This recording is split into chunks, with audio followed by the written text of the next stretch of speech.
아이 그 광고에 탈목하는 거 그거 하나씩 주는 거야. 아, 누가 보면 지금 원고에 있는 줄 알겠어. 지금 몇 년째 똑같아. 들어오는 타이밍도 똑같아. 시어 난장판.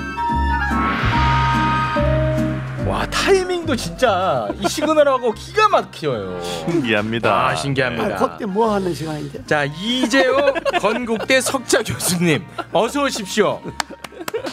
네. 반갑습니다. 아유, 반갑습니다. 아유, 오늘 아주 시원하게 오셨군요. 우리 저 교수님 사회적 위치가 되면은 그 연배 분들은 이제 가다마이라고 하죠. 자켓들을 입고 다니시는데 오늘은 또 벗으셨네요. 우악기라 하지. 아 우악기. 우악기. 네. 우리 나이 되면 우악기 왜 안 입노 이랬는데. 그거 보고 오셨어요. 아주 더울 때는 안 입지. 벗기도 하시는군요. 네, 알겠습니다. 자 그리고 언론 전문가로 저희가 모셨습니다. 깔깔이 최진봉 교수님 어서 오십시오. 반갑습니다. 네, 고맙습니다. 자 여론 전문가 겸 작가로 모셨습니다. 작시영 작가님 어서 오십시오. 아, 고맙습니다. 반갑습니다. 네, 반갑습니다. 오늘 이거 한번 들어주세요. 자 위너는 어떻게 결정되는가? 이게 좀 요즘에 대선판 아닙니까? 네네. 술자리에서 구전에서 상대방하고 논쟁을 많이 할 텐데 네네. 이 책을 읽으면 읽은 사람이 위너가 됩니다. 꼭 읽어야 돼. 아니, 그러니까 거기서 말하는 위너가 대통령을 얘기하는 거예요, 아니면 우리 일상 속에서의 승리자를 얘기하는 거예요? 대통령도 있고 네. 모든 선거판에서 승리하는 사람들이 어떤 전략에서 승리를 했는지 그 노하우. 현장에서 쌓았던 노하우를 이 책에서 공개를 합니다. 추천사를 쓰신 분이 6분, 7분 있는데 네. 정준희 교수, 노영희, 민동기, 양지열, 그다음 이택수 뭐 이런 네, 분들이 알겠습니다. 알겠네. 아 정영진이 그냥 다 읽어본 분들의 다 뻔한 이름들인데. 뻔하지 않아요. 박승열 뭐 이런 분들인데 뻔한 이야기고. 다 뻔하대. 그 이름 되는 사람들이 객관적으로 쓸 사람이 하나도 없어. 몇 면을 다 아시긴 아십니까? 다 이름은 아시네요. 다 뭐. 인제 책 나왔는데 그렇게 얘기하시면 그분들이 들으면 굉장히 섭섭하게. 책은 까도 되는데 그 어떤 사람들까지. 나는 균형감각 있는 분들의 노영희 변호사, 이택수 그 균형감각. 사람들을 깐 게 아니고 네. 그 사람들이 쓰는 글을 뭐 보나 마나 뻔하다 이 말. 이번에 보니까 보수 진영이 굉장히 어렵겠네. 이런 식으로 닫혀 있는 사고 어렵습니다. 시작부터 좀 가기 전에요. 보수주의 내 정도면 많이 열린 사람이야. 안 그래? 아무튼 내 보고 다쳤다 그러면 그거는. 아니 근데 책 읽어보지도 않고 다쳤다고. 그런 태도가 문제인 거죠. 좋아. 박시영은 이게 돈이 걸려 있는 문제이기 때문에 예민합니다. 김영사에서 낸 거예요. 김영사. 예민합니다. 알았어. 잘 빠졌다. 네. 출판사에서 그렇게 이야기. 알겠습니다. 어쨌든 박씨의 돈 좀 버는데 우리가 배 아플 필요는 없지. 이게 돈하고 직결된 게 아니라 이게 알겠습니다. 자존심이잖아요. 아무튼 뭐 책 때문에 살짝 밀린 사람이 있네요. 김성희 열린민주당 대변인 어서 오십시오. 네, 나왔습니다. 네, 반갑습니다. 저 대표님 정치 좀 오래 하셨으니까 하나만 좀 여쭤볼게요. 요즘 이제 그 대선 전국이다 보니까 어떤 뭐 캠프에 의원들이 막 들어가고 막 그러지 않습니까?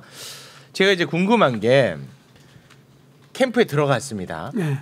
그런데 이제 그 결과가 나와요.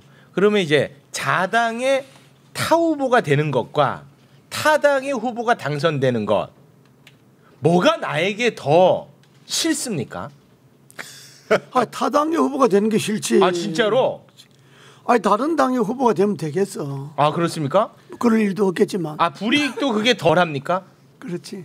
아닌 것 같은데. 야 이거 아닌 것 같은데. 예를 들면 과거 대선에서 그러니까 친박신이 그러니까 그때 만약에 친박이 됐으면 어마어마한 뭐 실제로 그렇게 됐고 그렇죠. 네. 친박은 그냥 싹 사라져버리고 만약에 차라리 민주당이 됐으면 다 같이 그래도 힘 합쳐서 뭔가 그렇지. 야당 역할을 할 텐데. 솔직하게 좀 말씀해 주세요. 그러면 그냥 그 정치적으로 하는 이야기고 네. 실제 내용은 그래도 죽일 놈 살릴 놈 막 싸워도 네. 자기 당 후보가 돼야지. 이제 예를 들어 우리 당이 여당이 되잖아요. 그럼 이제 결국 여당이 대체로 욕을 많이 먹잖아요. 네. 만약 야당 위치면 막 그 여당 공격하면서 다음 총선도 우리가 준비하는데도 좀 더 유리할 수도 있고 뭐 이런데 그런 거 따져보면 차라리 자당에 내가 진짜 미는 이 후보 말고 차라리 상대당이 되면 더 좋겠다 이런 생각 난 충분히 할 수 있을 것 같거든요. 그럼 그래서 정영진 씨가 정치권에는 안 어울리는 겁니다. 그렇습니까? 이거는 국회의원 안 해본 사람들이 이야기고 그래요? 그러니까 이제 국회의원들은 그런 사람도 있어. 국회의원만 하기로 하면 여당보다 야당이 낫지. 아, 그거는 맞군요. 국회의원만 하기로 하면 여당 의원들은 맨날 청와대 눈치 볼 때가 많잖아. 청와대 눈치 봐야지. 지지자들 눈치 봐야 되지. 당 대표 눈치 봐야지. 뭐 그런데 야당 국회의원들은 별로 눈치 볼 데가 없거든. 그러니까 국회의원만 하기로 마음 먹으면 야당 편하지. 국회의원이 좋은데 그러나 국회의원을 한다는 것이 그래도 국가를 위해서 또 지역을 위해서 뭔가 일을 해야 되잖아요. 네. 그렇게 하려면 여당도 한번 해야지. 어. 야당만 하면 안 되지. 아, 그렇습니까? 대변님은 예전에 박근혜 후보가 이제 대통령 나왔을 때 그때 기분 좋게 가서 투표는 하셨어요? 했지. 아 그렇습니까? 그래도 사람이 그래 양식이 있지. 박근혜 후보 찍었어요? 지가 싫어한다고. 에이, 안 찍었잖아요. 에이, 이거 참.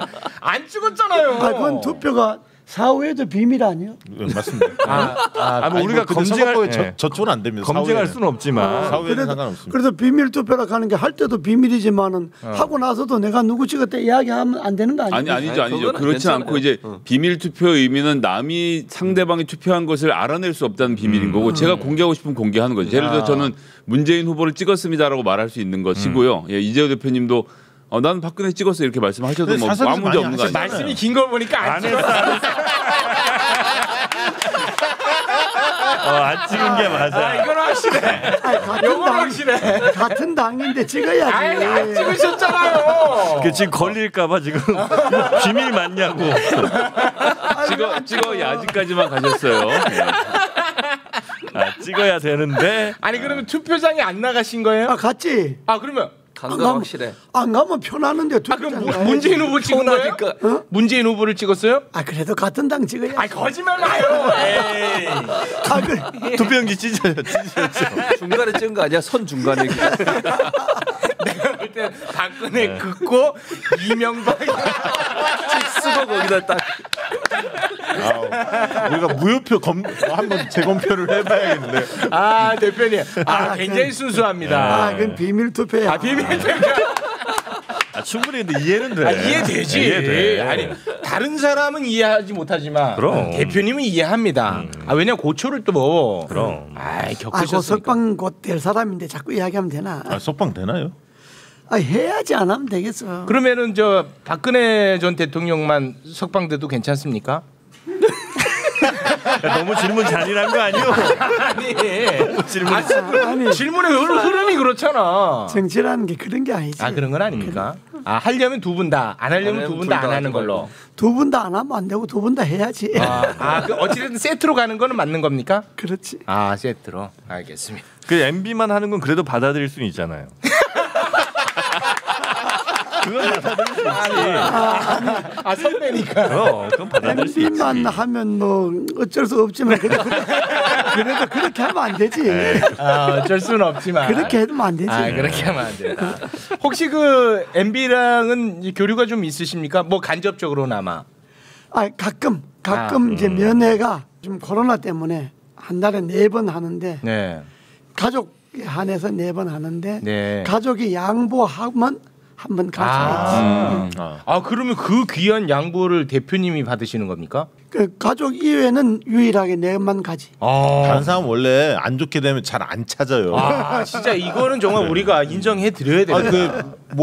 그 시장 후보 지난번 재보궐선거 때 MB하고 가까운 줄 알았는데 한 번도 안 갔다. 뭐 이런 얘기도 나왔잖아요. 이거 어떤 얘기는 좀 나누십니까? 이야기 안 보지 뭐 더 그 저 교도관 다 입회하에 뭐 이거 칸막아 놓고 하는데 뭐 건강하시죠? 건강하시죠? 몸이 좀 안 좋지. 요 얘기를 안 전했으니까 야, 너 내가 건강하다고 말하지 마 임마. 나가야 되는데 사면 받아야 되는데 지금. 야 임마. 그러니까 자꾸 건강하다고 대표님이 바로 건강하려다가 한번 생각을 지금 잠깐 읍질. 그러니까 연세가 80이 넘었는데. 그럼요. 그 연세 그 더운 교도소에 있는데 힘들죠. 건강한 사람도 그 안에가 병이 생기는데 뭐 그렇죠. 없는 병도 생기는 파인데 네. 혹시 뭐 사면에 대해서 좀 기대하는 모양새라든지 그런 거 그런 건 기대는 별로 안 하지. 그런 건 안 했습니까? 네, 알겠습니다. 자, 그러면은 이 정권이 좀 밥맛 없는 정권이라 별로 뭐 사면 내주기 이런 거 기대 안 하지. 기대는 안 하시는군요. 그러면 뭐 생각대로 그렇게 가겠죠. 뭐. 갈 때까지 가겠지. 알겠습니다. 자 그러면은 뭐 요즘 또 윤석열 후보가 가장 또 큰 이슈니까 우리 저 대표님은 윤석열 후보가 왜 싫으신 겁니까? 아, 네 싫다고 이야기한 적 없는데. 얼굴이 써있잖아요. 아까 그 방송 들어가기 전에는 그건 방송에 안 나가는 거잖아. 순수하십니다. 순수해. 아니 방송에 안 나가는데 뭐 뭔 소리를 못해. 그런데 방송에 나가는 공식적인 거니까. 공식으로 갑니다. 내가 뭐 우리 당의 후보 이제 입당까지 했는데 네네. 우리 당의 후보 개인에 대해서 뭐 호불호를 이야기하거나 이럴 처지는 아니고 또 윤석열은 윤석열대로 좋은 점도 있고. 그럼 홍준표와 비교를 좀 한번 해보면 어떨까 싶은데요. 홍준표는 경험상 네. 그 대선 출마도 한번 해서 떨어졌기도 하고 네 맞습니다. 도지사도 해봤고 네. 국회의원을 뭐 5선인가 4선 하면서 네. 국정감사도 뭐 수십 번 해봤고 네. 그러니까 국가 전반에 대해서 잘 파악하고 있는 사람이고 윤석열은 검찰총장만 했어요. 검찰만 했으니까 검사만 했으니까 법을 하는 사람들은 세상을 법 테두리에서만 보잖아. 네. 근데 홍준표도 검사를 물론 했지만은 검사 그만두고 정치하고 뭐 지사하고 이런 지 한 게 오래되니까 검사 태는 벗었다고 봐야지. 근데 윤석열 후보는 윤석열 법 후보는 테두리도 벗어나던데요. 아직 검사 태를 못 벗었다고 봐야지. 덜 벗었다고 봐야지. 궁금한 게 하나 있는데 왜 민주당 지지층 조사를 해보면 홍준표 전 대표의 인기가 가장 높습니다. 야당 후보 중에는 그 이유를 어떻게 분석하고 계십니까? 기분 나쁠 것 같은데. 그건 뭐 역선택이라고 하기보다가 민주당 사람 중에 깨인 사람은 그래도 야당 후보 중에 홍준표가 되면 좀 솔직하고 정직하게 할 거다. 저도 개인적으로 두 사람만 그러니까 지금 대표님이 얘기했듯이 두 사람만 비교하면 홍준표 후보가 더 낫다고 생각해요. 저는 윤석열 홍준표한테 비교하면. 저도요.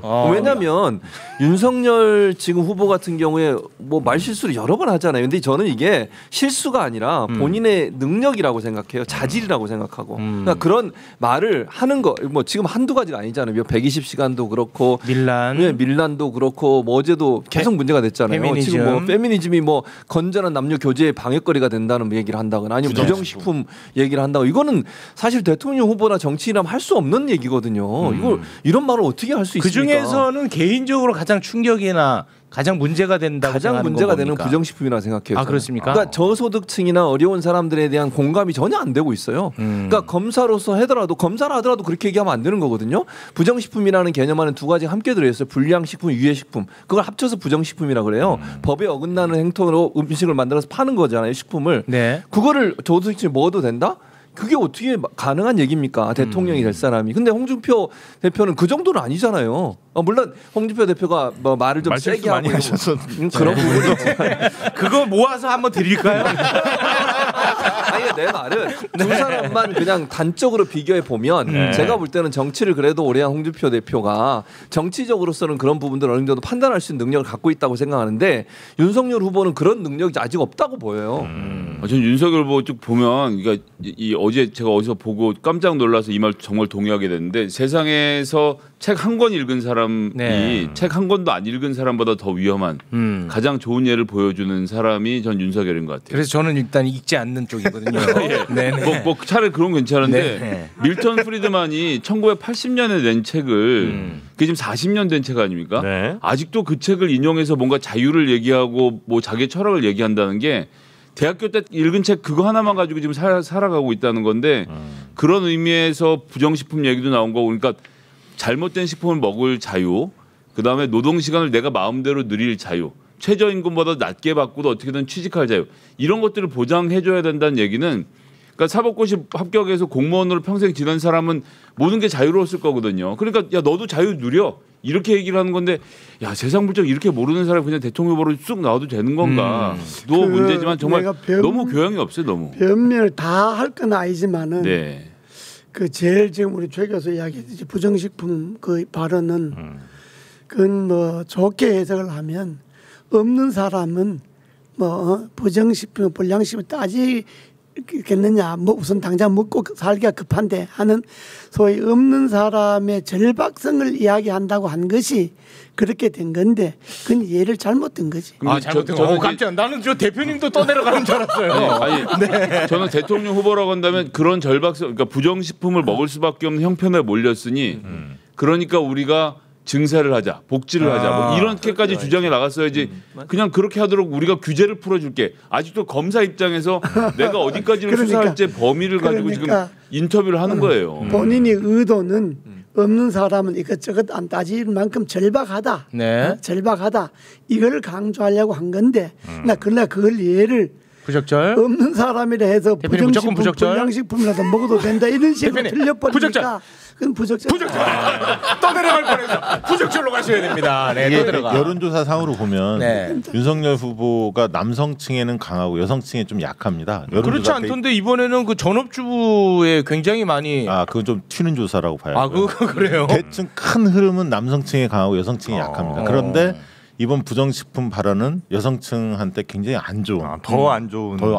아니 안 그래도 이제 여쭤보려고 그랬는데 국민은 바보가 아니잖아요. 네. 근데 이런 이제 방금 매우 이건 잘못된 발언이라는 부분을 이제 지적을 해주셨는데 지지율에는 그 영향이 없단 말이죠. 그러니까 지금 윤석열 후보의 지지율은 쭉 여러 실수들, 의혹들이 도덕성 관련된 자질에 대한 의혹들이 쭉 불거지면서 하락세를 분명히 띄었다가. 지난번 이준석 대표하고 맥주 호프 미팅을 한번 하지 않았습니까? 25일에. 예, 그 기점을 계기로 하락세가 좀 멈췄었어요. 그러다가 최근에 이제 입당 발표가 이루어진 다음에 소폭 반등하는 그런 흐름을 띠고는 있습니다만 대체제가 없는 거죠. 그러니까 민주당 그다음 문재인 정권에 대해서 실망감을 가졌거나 굉장히 분노하는 분들이 다른 선택지가 별로 없는 겁니다. 윤석열 다음으로 누구를 찍어야 할지 아직 눈에 안 들어오기 때문에 그러니까 이번에 지금 소폭 반등했던 조사도 보면 어디서 그럼 그 지지율이 반등했냐? 그러면 이낙연 후보 지지율이 좀 떨어졌거든요. 왜냐하면 이재명이 검증 시간에서 이낙연 검증 시간으로 민주당의 프레임이 좀 바뀌었습니다. 최근에. 그러면서 이낙연 후보가 좀 소폭 하락을 했고요. 그 지지표가 일부가 윤석열한테 온 표도 있고요. 최재형 지지율이 올랐다가 좀 떨어졌습니다. 그 표가 또 윤석열한테 올라간 흐름이 있거든요. 이재명 지사도 좀 올랐고요. 그래서 전체적으로 보면 당내 경선이 8월 말부터 시작된다고 하는데 국민의힘이 그 시점쯤 돼야 홍준표의 입이 열릴 거고 그때부터 본격적으로 윤석열 지지율은 좀 움직일 가능성이 있다. 그렇게 보여집니다. 그는 뭐 여론조사 전문가가 그 전문적으로 한 이야기니까 별로 믿을 게 없고 전문적으로 그게 무슨 말이야 도대체? 좀 어렵네요. 원래 여론조사 전문가들은 그럴듯하게 막 이야기하는데 실제하고는 많이 다르고 많이 다르고 이런 것이 그 우리가 선거를 경험해 보면 그런 거 갖고는 지지도가 안 떨어져요. 한 번 지지도가 딱 20% 30% 딱 올라가면 그때부터 뭐 소소한 말 실수라든지 뭐 이런 작은 실수 이런 거 갖고는 유권자들이 움직이지 않아요. 그래요? 뭘로 움직여요 그러면? 아니 큰 뭐 예를 들어 큰 비리가 나온다든지 결함이 있다든지 뭐 이런 거 치명적인 결함이 있다든지 하면 그건 안 되겠네 이렇게 되지만은 뭐 말 실수를 좀 했다든지 뭐 이런 자잘구레한 실수 갖고는 지지도가 움직이지 않고 내가 경험해 보니까 않고 뭐 큰 지지는 움직이지 않고 지금은 이런 거죠. 윤석열 후보가 계속 일을 달리는 거는 이 야권 지지자들, 그러니까 이게 친여 지지자들을 내놓고 그 중에서 특히 이제 우리 박시영 같은 문바들을 내놓고 내놓고는 이런 거지. 윤석열이가 되면 이게 한번 확 바꾸겠다. 한번 문재인 정권이 그동안에 잘못한 거 한번 윤석열이 되면 드는 칼솜씨로 한번 확 뒤집겠다. 이런 그 기대감 있잖아. 그 때문에 지금은 계속 이제 윤석열을 이야기하는데 이제 그게 이제 검찰총장이 후광이 있을 때 말이지 지금 정당에 들어와서 당 후보가 돼서 정치인이 된다 그러면 그렇게만 할 수 없는 것 아니에요 지금. 정치인이 뭐 맨날 칼잡이 역할만 할 수 있는 것 아니에요. 그래 되면 저 뭐 보니까 꼭 그것도 아니네 이렇게 되면 그때는 이제 지지도가 빠질는지 모르지만은 아직까지는 윤석열에 대한 지지도가 그렇게 쉽게 빠지진 않을 거예요. 이 포인트가 좀 단견인 이유는 하나만 얘기하면 지금 제가 하나만 얘기해. 무슨 얘기냐면 이 아까 했던 부적절한 발언들이 많이 쌓이잖아요. 네. 그럼 어떤 효과가 있냐면 지지 강도가 약해집니다. 아. 그러니까 이 사람 왜 그러지? 지지하는 사람들 입장에서 불안해져요. 두 번 세 번 자꾸 반복되면 왜 그러지 하다가 어느 순간이 되면 안 되겠구나. 말을 바꿔 타야겠구나. 다른 후보한테 가야겠구나. 이렇게 태도가 바뀝니다. 그 네. 시점이 오거든요. 그래서 지금 여러 가지 안 좋은 것들이 쌓이는 것은 분명히 안 좋은 신호입니다. 지금 누적되는 중이라는 말씀이죠. 그렇습니다. 네. 내 그만 좀 말은- 하세요. 모르지. 아니, 이 젊은이도 좀 얘기하게. 지은 말이 네. 맞기는 한데 어. 그게 여론의 지지율이 출렁거릴 정도는 그건 아니다. 홍준표가 한다고 그랬잖아요. 제가 얼마에. 우리 이야기는 요만하고 저쪽 아니 제가 진짜 항상 궁금한 게 방금 이제 박시영 대표님도 그런 말씀하셨는데 윤석열, 이낙연 그게 유동적으로 왔다 갔다 한다. 저는 이게 좀 이해가 안 가거든요. 윤석열을 지지했던 사람이 어떻게 이낙연을 지지하고 이낙연을 지지했던 사람이 어떻게 윤석열을 지지할까? 그건 중도층이에요. 그런 게 아, 그게 중도, 가능합니까? 가능하다고 봐요. 그러니까 무슨 말이냐면 저 두 분은 또 지방 방송 하시는데 어쨌든 중도 진영에 있는 사람들 입장에서는 네. 후보에 의해서 또는 후보가 갖고 있는 이미지에서 움직일 수 있는 여건이 있다고 생각해요. 그러니까 이거는 이런 거죠. 중도에 있는 분들은 확실하게 민주당이든 국민의힘이든 여야든 명확하게 자기의 정치적 입장을 가지고 있지 않는 분들이잖아요. 네. 그분들은 정책에 따라 사람에 따라서 움직여질 가능성은 충분히 있다고 생각해요. 이재호 대표님 얘기했듯이 기본적으로 국민의힘을 지지하는 그러니까 중도층에 지지하는 분들은 문재인 정부에 실망한 분들이에요. 그분들 입장에서 갈 데가 없으니까 결국 윤석열을 지지할 수밖에 없는 상황인 것이고 네. 그러니까 국민의힘보다는 윤석열이라는 개인의 어떤 지지하는 부분이 있다고 봐요. 또 이낙연 후보를 지지하는 분들도 민주당이기 때문이라기보다 그분이 갖고 있는 정책이나 중도적 성향 또 안정감 이런 부분들의 영향을 받아서 중도층은 그쪽으로 옮길 수 있다는 거죠. 그러니까 다시 말씀드리면 중도층은 명확하게 전통적으로 지지했던 정당이 없기 때문에 정책이나 이미지에 의해서 움직여질 가능성이 충분히 있다는 거예요. 그러니까 그 두 분은 중도 진영을 함께 지금 공유하고 있는 거예요. 그래요? 그 중도 진영이 어디로 움직이느냐가 중요할 건데 저는 그 점에 있어서 윤석열 후보가 위험하다는 얘기를 하는 거예요. 이대호 대표님은 물론 아직은 움직일 가능성이 없다고 보지만 이런 발언이 계속 반복되잖아요. 중도층은 엄청나게 심각하게 생각해요. 이거를. 그러지 않겠어요? 생각해보면 중도층 입장에서는 이 사람이 정말 처음에는 이미지로 봐서는 문재인 정부의 저항에서 검찰총장 그만뒀으니까 뭔가 변화와 개혁과 정의를 외치는 사람인데 네. 말하는 거 보니 대통령에서 자격이 없네? 이러는 순간 움직여질 가능성은 충분히 저는 있다고 생각해요. 중도층이 그러니까 중도층이 공유하고 있는 지역인데 그 지점에서 누군가에게 실망하게 되면 그 실망된 그 사람들이 움직여질 가능성이 충분히 있다는 그러니까 거죠. 최진봉 교수님 얘기 잘했는데 중도층은 태도적 측면을 중시하는 층과 능력적 측면을 중시하는 층으로 크게 나뉘어집니다. 그러니까 태도적 어려운 측면 말 하지 마. 아니 내용이 없을 때 어렵게 합니다. 그러니까 태도적 측면은 지금 말씀하신 측면 약간 품격 있고 안정감을 희구하는 세력이고요. 능력적 측면은 실용적 가치를 중요합니다. 일 잘하는 거.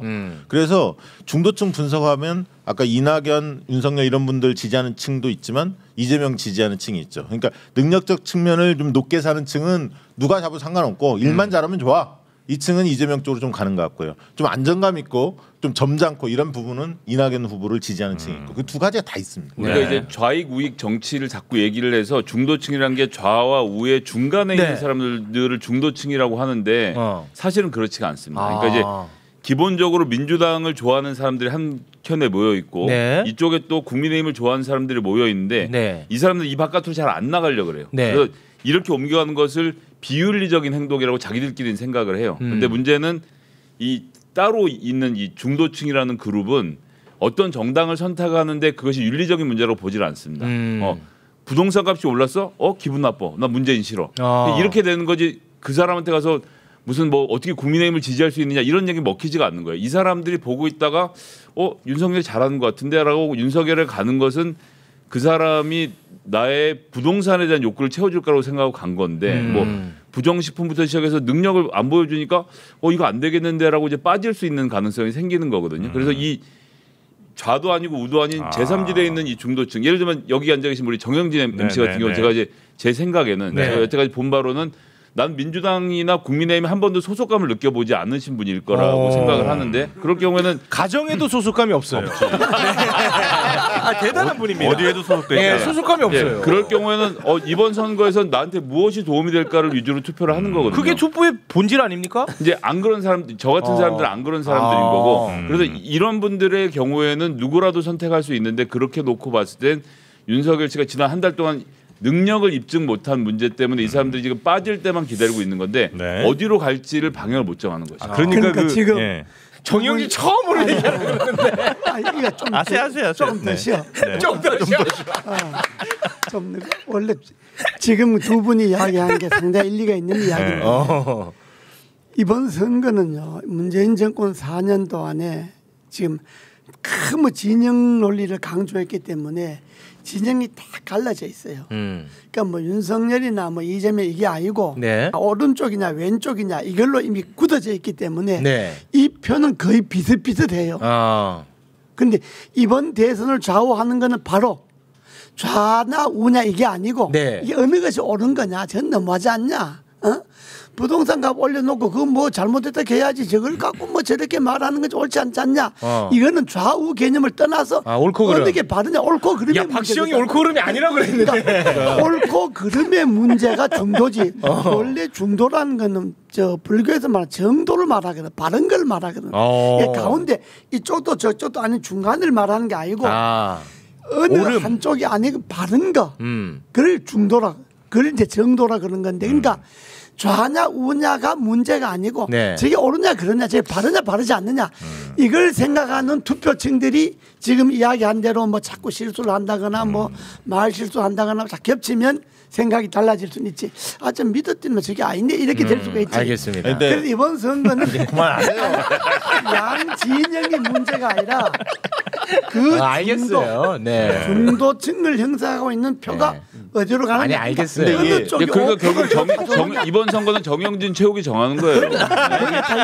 근데 보면 지금 말씀에 이 오버하는 게 있는데 뭐냐면 중도층이 결정하는 거 중요하다. 결정제도 동의. 그런데 그게 그분들이 옳고 그름을 판단할 것이다라고 얘기하는 것 또한 착각이다. 무슨 얘기냐면 그 중도층들은 자기가 봤을 때 좀 오버하는 극단적으로 주장하는 세력을 싫어하는 거예요. 예를 들면 부동산 비판 정권 할 수 있죠. 타당면이 많이 있어요. 박수 네. 칠 겁니다. 그런데 문재인 정권 들어와서 경제를 다 망가뜨렸다. 망했다. 대한민국 절단났다. 이런 식의 주장하면 그 세력한테 등을 돌립니다. 자기가 볼 때는 부동산 문제는 좀 심각한데 다른 문제는 잘 풀었어. 이렇게 보는 게 국민들의 선이거든요. 그 심리를 잘 읽어야 돼. 그래서 제가 대중 인식과의 싸움이라 주장하는 이유가 대중들이 어떻게 판단하고 있냐 다수가. 그게 그걸 잘 민원에 나와 읽어내야 있습니까? 합니다. 예? 그게 민원에 나와 있습니까? 여기에 그대로 나와 있습니다. 윤석열 전 총장 이 책 읽어야 돼요. 둘이 뭐 짰어 뭐야? 세트 플레이야? 김성애 그렇게 안 봤는데 광고 잘하시네. 간절하신 한번 간절하셔서. 그리고 뭐 오늘 와서 계속 전문가 연하는데 우리가 또 들어줘야지. 이걸 또 계속해서 안 들으면 안 되잖아. 알겠습니다. 네. 자 오늘 뭐 쉬운 난장판답지 않게 굉장히 또 이렇게 들을 만한 깊이 얘기도 있는 있어요. 이야기가 산발적이지만 많이 나왔습니다. 이게 산발적이라는 게 난장판이지. 알겠습니다. 네. 자 그러면 지금부터는 또 민주당 얘기를 또 좀 해봐야죠. 민주당. 네. 아주 격합니다. 치열합니다. 치열해요. 특히 1, 2위가 더욱더. 예. 이제 그러다 보니까 방송하기에도 굉장히 부담스러워요. 그 부담스러운 걸 왜 하려 그래? 그래서 여러분 입을 빌리는 겁니다. 저희는. 네, 숨어야 되니까. 이렇게까지 격해지는 이유가 뭡니까? 아니 그만큼 네. 뭐 원래 당내 경선은 그렇게 격렬한 법입니다. 원래 쉽게 간 적이 한 번도 없었어요. 사실. 그렇습니까? 네. 늘 그렇지 않습니까? 뭐 그 야당 쪽도 늘 뭐 친이 친박 그때 경선에 뜨거웠고요. 이번 경선도 아마 굉장히 뜨거울 겁니다. 윤석열, 홍준표, 뭐 유승민, 국민의힘도 최재형, 국민의힘도 뜨거울 거고 민주당도 마찬가지고요.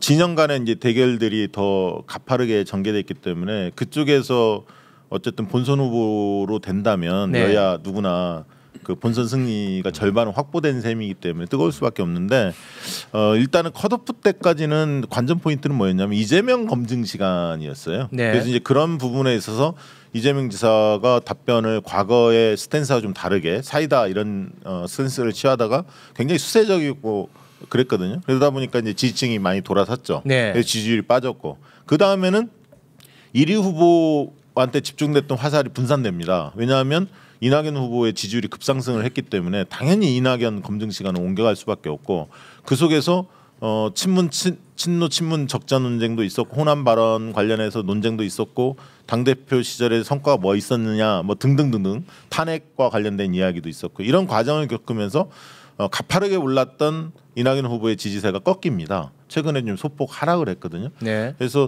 저는 지금 국면에서는 조금 네거티브 양상은 좀 줄어들었다고 봐요. 민주당에서 원팀 협약식을 체결한 이후에 지지층에서 굉장히 비판이 많이 나오니까 줄었는데 결국은 이제 순회 경선이 곧 치러지거든요. 8월 말 9월 초부터 들어갑니다.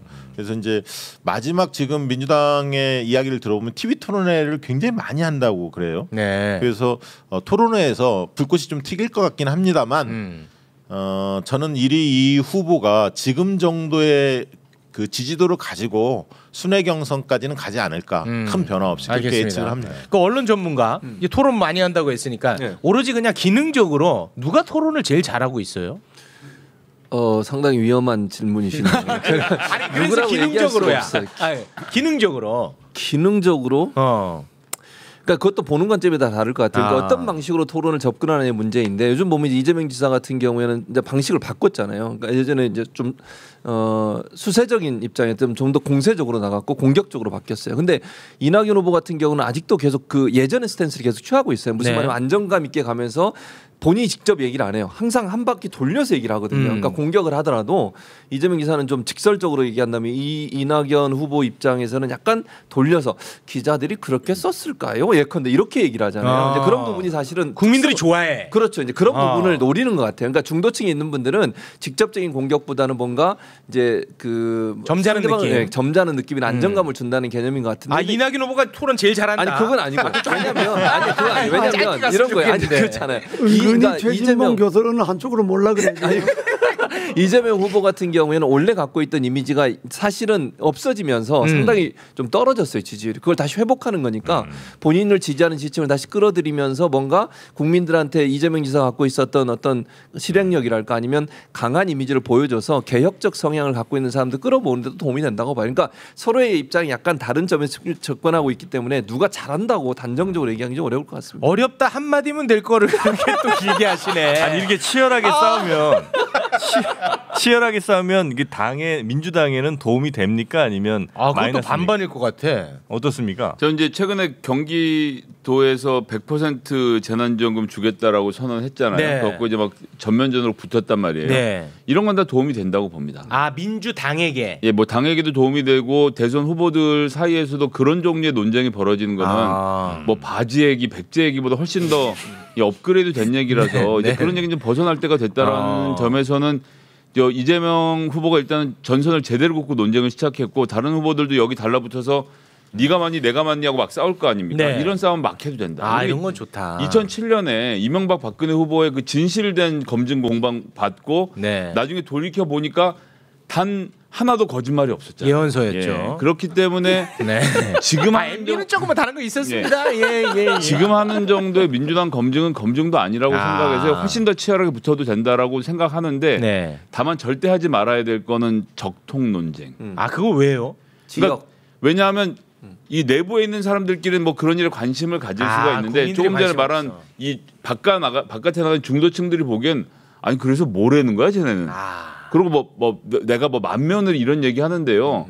요즘 다 외동아들이에요. 누가 만며느리가 뭔지도 모르는 사람들한테 그 진짜 고리적 얘기를 하는 거거든요. 만며느리 얘기하면 한 분밖에 안 떠오르는데 그 여성 후보가 한 분밖에 안 계시잖아요. 하지 말라잖아. 그러니까 하지 말고 이렇게 지지율이 낮잖아 실제로. 맞사위가 됐더라도 마찬가지로 이런 얘기들을 벗어나서 정책을 중심으로 좀 치열하게 다투는 건 좀 해볼 만한 싸움인 것 같습니다. 참고로 홍준표 후보도 적자 이런 거 많이 씁니다. 다 친민주당 지지자들끼리 이야기하는 소리였고 내가 민주당을 지지 안 하는 사람 입장에서 볼 때는 경선할 때에 서로 치고받고 하는 거는 치열할수록 좋습니다. 치열할수록 본선에 가서 거기서 살아남는 사람이 본선에 가서 상대당으로부터 공격을 훨씬 덜 받습니다. 경선 때 다 걸렀기 때문에. 그런데 방금 우리 김 대변인이 이야기했듯이 정말 여든 야든 상호간에 하지 말아야 될 게 뭐냐. 개인의 인신공격이잖아요. 근데 그거는 뭐 어디까지를 인신공격이라고 하는 거예요? 그러니까 개인의 인신공격에 개인의 사생활에 이런 그러니까 대통령이 지향해야 할 것과 크게 관계가 없는 것들이 그건 있어요. 걸기 나름이죠. 근데 그건 그러지 않아요. 아니 그건 되게 정확하게 나오는 게 근데 공권력을 사용해서 한 거면 그것은 개인의 비리가 아니고 공권력을 사용하지 않았다라는 전제가 붙고 그다음에 범죄가 아니라는 전제가 붙으면 그것은 검증 영역에 들어오기 좀 어렵죠. 이 명쾌하시네. 그러니까 개인의 인신 공격이나 어떤 그 뭐 가족사라든지 이런 그런 것을 주고받고 하면 뭐 서로 경쟁자들끼리 하는 건 좋은데 후유증이 남더라고.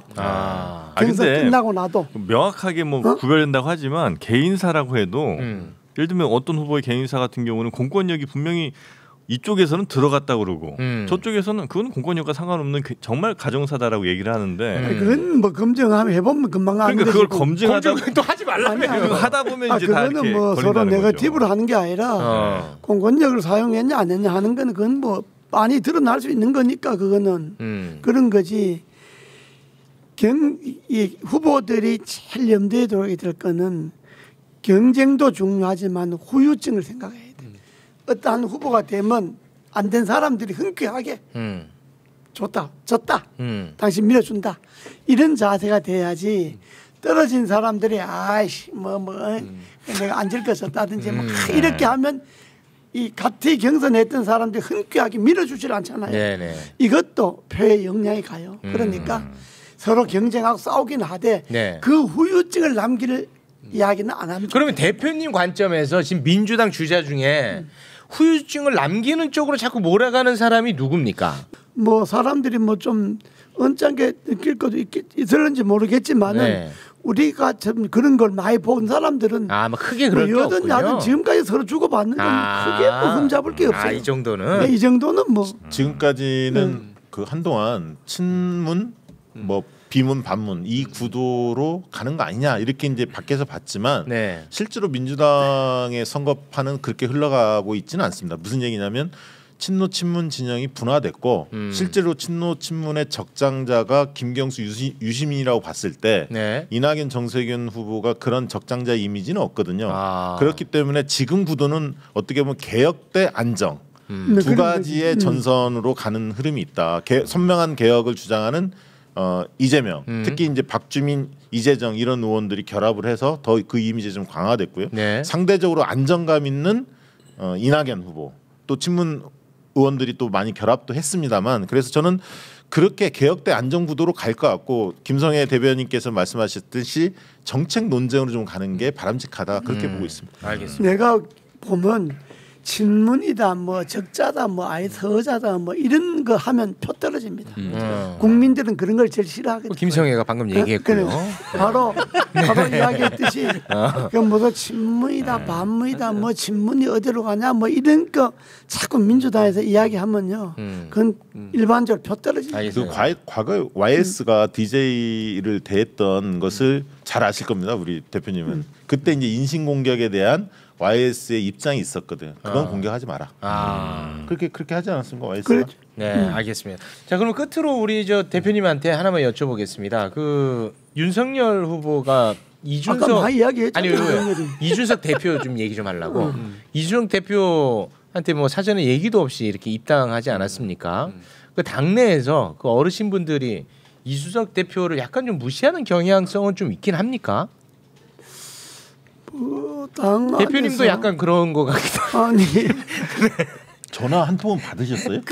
당대표 이준석 당대표 된 이후에 개인적으로 전화 받은 적이 있었어요? 없어요. 없죠. 네. 서운하시구나. 아니 뭐 최초 공개. 이재호 전화 한 통도 못 받았다. 아마 이준석 대표는 그러죠. 내가 왜 해야 되는데. 그러니까 뭐 그런 거는 그런 게 섭섭하지. 그런 건 아닌데 우리야 뭐 그 젊은 사람들 하는데 뭐 네. 그 전화 공은 몇 명 되지도 않잖아요. 전화 받으면 어떻고 안 받으면 어떻게 해서 그런 거야 뭐 별 상관이 없는데 윤석열 전 총장이 그 없는데 이준석 씨가 서울에 뭐 당에 없는데 입당했다. 네. 그건 뭐 크게 이슈거리가 안 되잖아요. 그래요? 네. 입당하는 거예요. 뭐 본인이 뭐 나 지금 하겠다는 생각나는데 입당하면 되는 만약에 거지. 대표님이 대표인데 그런 일이 벌어졌어도 아유 뭐 그럴 수 있지 뭐 이렇게 난 그래. 난 뭐 아이고 입당하는 게 좋은 거지 뭐. 꼭 내 있을 때 입당해야 될 필요가 뭐냐. 아니, 절차인데. 그냥 아무가 아니고 유력 대선 후보인데. 유력 대선 후보가 하더라도 당에 입당하는 것까지 당 대표나 당에서 신경 쓸 일에 입당하는 그 자체가 좋은 거지. 입당을 언제 했냐면 그거 신경 쓸 게 뭐 있어. 저는 그렇게 보기보다는 딱 검사들 하는 방식으로 기습적으로 압수수색 영장 치고 압수수색하지. 아무도 모르는 상태로 밀고 그러니까 그 윤석열 검찰총장 있을 때 청와대 압수수색을 언제 하냐면 대통령이 해외 순방 나갔을 때마다 쳤거든요. 지금도 당대표 원내대표가 없는 날을 기습적으로 노려서 들어간 거잖아요. 일부러 없는 날 노린 건 아니겠고. 예. 그런데 아니 그래도 왜냐하면 그 전에 이준석 대표가 정확하게 얘기를 뭐라고 했냐면 윤석열 후보가 그렇게 얘기했대요. 하루 전에는 알려드리겠다고 해서 그렇게 기대하고 있다는 말을 했는데 그걸 안 하고 당일에 치고 들어갔고 그게 이제 후과로 나타난 게 어제 보니까 밖에서 15분 대기 딱 시키잖아요. 이준석 후보가. 이준석 대표가 기다려 그러고 15분 대기시켰다 딱 받아들이는 게 둘 사이에 저는 앙금이 좀 남아있는 것 같아요. 많이 남아있죠. 당사자들은 그럴 수 있어요. 당사자, 당직을 갖고 있는 당사자들은 그럴 수가 있는데 우리처럼 밖에서 볼 때는 입당을 하느냐 안 하는 게 중요한 거지 언제 어떻게 하느냐는 중요하지 않다. 그러니까 대표님 입장도 그런데 당대표가 중요하니까 그러니까 한마디로 그 정도로 싫은 겁니다. 윤석열 총장이 이준석 대표에 대한 앙금이 엄청 쌓여 있는 거죠. 둘이 맥주까지 먹었다며. 그거 맥주 먹으면서 무슨 얘기 오갔는지 안 드러났잖아요. 그러면은 살살 긁었을 거예요. 그 앙금의 핵심이 뭐예요? 왜 이준석 대표는 계속 이준석 대표가 윤석열 전 총장한테 압박했던 메시지 쭉 보면 굉장히 어떻게 보면 유승민 의원은 계속 띄워주고 그렇게 의심할 수 있다. 여가부 폐지나 뭐 등등은 당론으로 채택하겠다 이렇게 하면서 띄워주면서 윤석열 전 총장에 대해서는 굉장히 험담을 많이 늘어났거든요. 그걸 알거든 윤석열 전 총장도. 편치 않은 거예요. 근데 그것이 앞으로 경선의 전주곡 같은 느낌이 있습니다. 그러면 이번에 그 기습 입당은 그거를 복수하는 차원이었다고 보니까. 왜냐면 8월 2일 날 입당하기로 서로 이야기가 됐는데. 근데 그게 새나가서 싫었다잖아. 새나갔으면 8월 3일에 조율을 하면 되지. 그렇지. 그 새나간 건 중요하지 않고 뭐 새나가면 입당을 하루 늦게 하나 하루 빨리 하나 뭐 관계됐어. 그러니까 전화하는 게 힘드냐고. 근데 이런 거지. 좀 솔직하게 말하면 이런 거지. 이준석은 내가 당 대표인데 나이 적다고 날 깔보냐 이런 거고. 윤석열은 내가 유력한 1등 후보인데 나를 무시하냐 깔보냐 이런 거지. 솔직하게 말하면. 거기에 대표님도 좀 섭섭하잖아. 이준석 당대표가 됐는데 나한테 전화 한 통도 없었어? 근데 이준석 대표가 포포회동할 때 이런 얘기를 하는 대목에 제가 깜짝 놀랐는데 그 뒤에 우리 뱀의 혀 김병민이 앉아 있었거든요. 앉아 있었는데 이준석 대표 직접 한 말이에요. 저 사람 그거 이제 쳐다보면서 손을 가리켰죠. 이번 달에 입당 안 하시면 저 사람 제명돼요. 라는 얘기를 했으니 그걸 앞에서 듣고 있는 윤석열의 기분 어땠겠습니까? 그래서 저는 이 앙금이 잘 풀리지 않을 거라고 보는데 앞으로도 계속 지속된다. 재밌는 거는 국민의힘에 그러면 이준석을 밀어내면 당대표할 대체제가 있냐? 없죠. 그렇고 윤석열도 마찬가지로 그럼 윤석열을 지금 죽여버리면 그러니까 국민의힘 입장에서 갑자기 죽여버리면 그걸 대체할 후보가 있느냐? 없다라는 거예요. 그래서 싫지만 동거할 수밖에 없는 사이가 팽팽한 긴장감이네. 그런 게 전 있다고 근데 봅니다. 앞으로는 문제가 계속 불거질 수 있어요. 저는 그렇게 봐요. 왜냐하면 어쨌든 당대표는 경선을 관리해야 되는 사람이에요. 그리고 경선 후보로 윤석열이 들어와 있는 거잖아요. 두 사람 사이 긴장감이 계속 높아지면 끊임없이 충돌이 일어날 거라고 저는 봐요. 왜냐하면 표면적 충돌까지도. 그럼요. 지금은 왜냐하면 경선이 시작 안 돼서 그런 거예요. 시작되고 나면 표면적인 충돌이 분명히 일어날 거예요. 윤석열 입장에서는 이준석이 제대로 경선 관리 안 한다고 불만을 얘기할 거고 이준석 입장에서 본인이 당대표로서 제대로 대우받지 못하고 있다고 하면 윤석열 총장이 직격탄 날릴 거예요. 예를 들면 TV 토론 횟수 갖고도 싸울 겁니다. 그럴 가능성이 왜냐하면 홍준표, 유승민 이런 분들은 TV 토론 많이 하자고 주장할 거고. 이분들 분란이 일어난다고 하니까 예측이 되지 않습니까? 아니 뭐 교수님 말씀대로 초장에 지금 시작하자마자 오케이 검증위원회 만들고 김진태 위원장 이런 거 나오잖아요. 지금. 그 윤석열 후보 입장에서 굉장히 불쾌하죠. 대표 산하에 검증단을 만든다고 했습니다. 이 세 분은 윤석열이 안 되기를 바라는 사람. 그거는 뭐 대놓고 얘기하고 있습니다. 되기를 바랍니다. 거짓말하지 마.